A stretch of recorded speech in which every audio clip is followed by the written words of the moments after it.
Olá pessoal, tudo bom? Eu sou o professor Nelson Adler. Vim aqui rapidamente falar um pouco sobre contratualistas, autores contratualistas, que na verdade são teóricos, que vão formular uma série de ideias relacionadas ao que à figura do Estado. O Estado como mantenedor, o responsável em estabelecer a ordem, as normas em uma sociedade. Então, esses autores contratualistas, eles vão ter, na verdade, um papel importante na questão ideológica, teórica, do que é chamado hoje, por exemplo, de Estado democrático. Você vai verificar, por exemplo, que autores como John Locke e o próprio Jean-Jacques Rousseau, eles, dentro de uma tendência contratualista liberal, vão mencionar a ideia do Estado como fundamental, essencial para a organização da sociedade, principalmente dos modelos democráticos.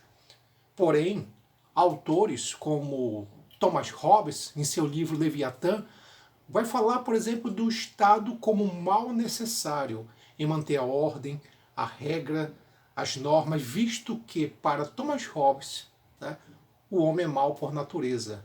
E essa maldade precisa ser contida. Como ele mesmo diz, o homem é lobo do próprio homem. Então, a ideia de que os autores contratualistas, eles vão ser responsáveis na questão da discussão do Estado moderno, que a gente chama hoje de Estado moderno. Evidentemente que vai existir uma certa discordância entre Thomas Hobbes, que vai defender o Estado absolutista, um Estado autoritário, né, e John Locke e Rousseau, que entendem que o Estado ele visa muito mais estabelecer uma ideia, uma relação de servir à população, de não ser esse mal necessário, mas servir à população, já que para os autores contratualistas como John Locke e Rousseau, o governante ele é um empregado do povo, ele está aqui para servir a população e garantir os direitos, principalmente os direitos democráticos. Mas pessoal, antes de falar tudo isso, mais uma vez, peço que você se inscreva no meu canal, fique à vontade, dê o seu comentário, faça sua crítica, o canal também é seu. Vamos lá, gente, vamos lá. Autores contratualistas, entenda uma coisa, o Estado que a gente conhece hoje, né, os modelos governamentais que existem hoje, eles são moldados principalmente a partir das ideias dos contratualistas, que na verdade estamos falando aqui de filósofos que vão analisar, mencionar a figura do Estado. Veja bem, esses autores, chamados de contratualistas, né, vem justamente a ideia de contrato, é entender que o Estado ele basicamente surge a partir de um acordo entre governantes e governados. Pronto. Tá? Existe um acordo. Para a sociedade se estabelecer, para ela se tornar civilizada, ela precisa entrar num acordo entre os cidadãos e o governante. É claro que, a partir daí, a gente está falando aqui de uma especulação filosófica. Esses autores, chamados contratualistas, todos eles eram filósofos. Todos foram filósofos. E eles vão fazer especulações filosóficas de que, pô, como é que era a sociedade antes do Estado? Né? Como é que a sociedade ela se desenvolvia antes do Estado? Por isso, eles vão falar, todos eles, sobre o que é chamado de estado de natureza. Estado de natureza é um estado, é uma situação, é um período em que a sociedade não era regido pela figura do Estado. Não existia regras, não existia normas estatais. Tá? Então, era uma sociedade sem a figura do governante ou do Estado. Não tinha isso. Né? Só que assim, a gente está falando aqui de autores que eles são chamados de justnaturalistas, porque eles partem da ideia de que a sociedade antes do Estado, né, ela não tinha regras e normas, era uma sociedade sem Estado, sem a figura do Estado. Tá?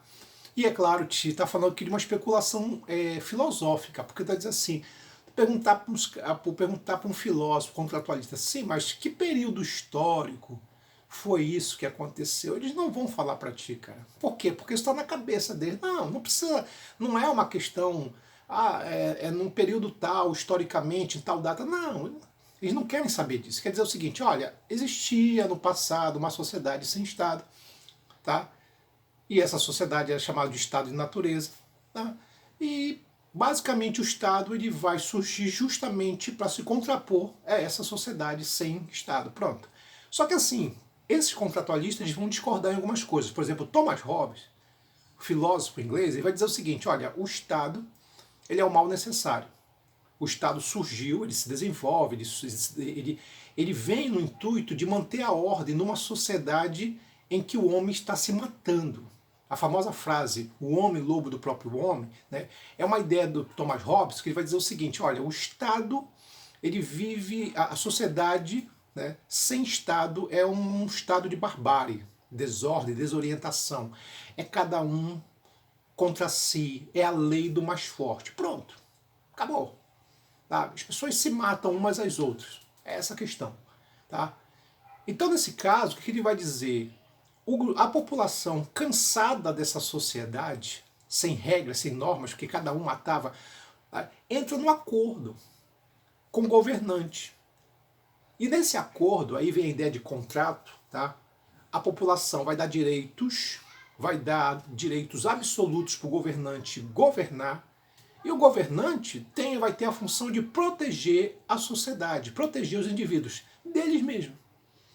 Ele põe tudo isso num livro chamado Leviatã. Tá?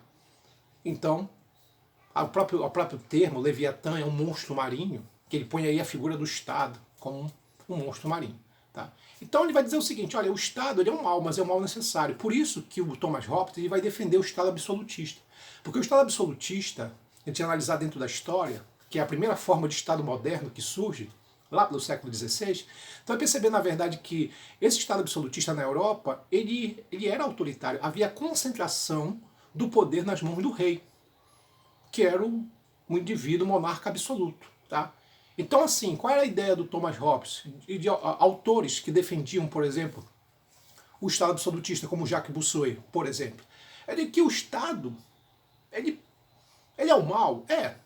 O Estado absolutista, autoritário. Mas é a única instituição que pode conter a maldade do ser humano. Então é um mal necessário. Então o contrato ele é necessário. Partindo dessa ideia, então o governante pode fazer o que quiser para manter a ordem, a regra, inclusive ser autoritário. Daí a ideia de que o Estado absolutista é um mal, mas é um mal necessário. Porém, aí tu vai ver o que alguns autores como John Locke, filósofo, que vai dizer que não é bem assim. A primeira coisa que ele vai dizer é o seguinte, o John Locke: a sociedade, o estado de natureza, as pessoas não se matavam. Estava lá uma sociedade sem Estado, tá beleza, mas as pessoas não se matavam umas às outras. Elas viviam de boa. Aí, para que o Estado surge? Para organizar a sociedade, para organizar mais a sociedade. Que um Estado, com leis, com normas, com regras, ele organiza mais a sociedade. Então, as pessoas resolvem entrar num acordo com o governante, não porque elas estão se matando, como diz o Thomas Hobbes, mas porque, na verdade, é uma maneira de organizar a sociedade. Pronto, é essa a ideia. Tá? Inclusive, o John Locke ele vai ser o grande responsável pela ideia do quê? Do contrato democrático. Quem é o governante? Ele é um pai? Ele é um paizão? Ele é um chefão? Não, um governante é empregado do povo. Por quê? Quem é que botou o governante no poder? Foi o povo. Então o povo pode tirá-lo. É daí que vem o conceito de impeachment. Um governante impeachmentado é um governante que, ao entrar num acordo com a população, traiu a confiança da população. E essa traição vem através do quê? Quando o governante é corrupto, quando o governante não cumpre a sua função, a sua função que é de proteger a população. São vários critérios que a gente pode avaliar. Quando o governante é autoritário, visto que o governante não pode ser autoritário num Estado democrático, né, que não protege os direitos inalienáveis. Nelson, o que é um direito inalienável? É um direito que nasce com o cidadão e que ninguém pode tirar dele, como vida e liberdade, por exemplo. Se o governante ameaça isso, ele quebrou o contrato. E se ele quebrou o contrato, visto que o governante é um empregado, o chefe, que é a população, pode tirá-lo do poder. Pronto, acabou. Essa é a ideia. Tá? Então, o modelo de contrato por John Locke é assim: o governante não pode fazer o que quiser, ele é um empregado do povo. Tá? E isso é que vai dar origem à ideia de democracia liberal. O governante está aqui para nos proteger, para nos servir, né? É por isso que aqui no Brasil, na América Latina, tu tem uma coisa que quebra isso.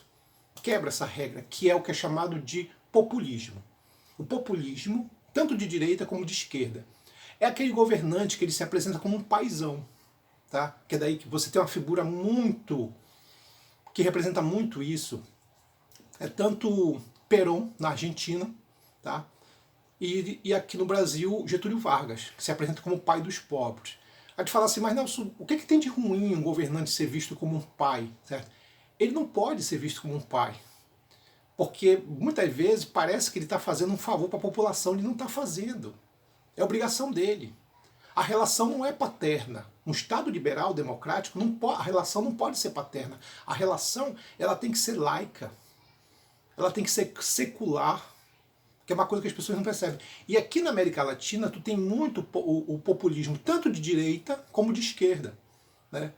Tanto de direita, digamos assim, pegar como Getúlio Vargas, como de esquerda, como na Venezuela, com Hugo Chávez, com Maduro. Né? Tem vários exemplos que a gente pode falar aqui. Então, os modelos democráticos, eles rechaçam, eles não aceitam modelos paternalistas, mas a América Latina e o Brasil, principalmente, tem muito esse tipo de político que se apresenta aqui como um paizão, uma mãezona, o protetor dos pobres, o salvador da pátria, sabe essas coisas todas aí? Essas idiotices que deu origem a uma série de figuras que se apresentam como heróis da nação. É mais ou menos nesse sentido, tá? Então a ideia do John Locke é uma ideia assim, olha, o governante aqui, não está fazendo favor pra gente. Ele está aqui fazendo a obrigação dele.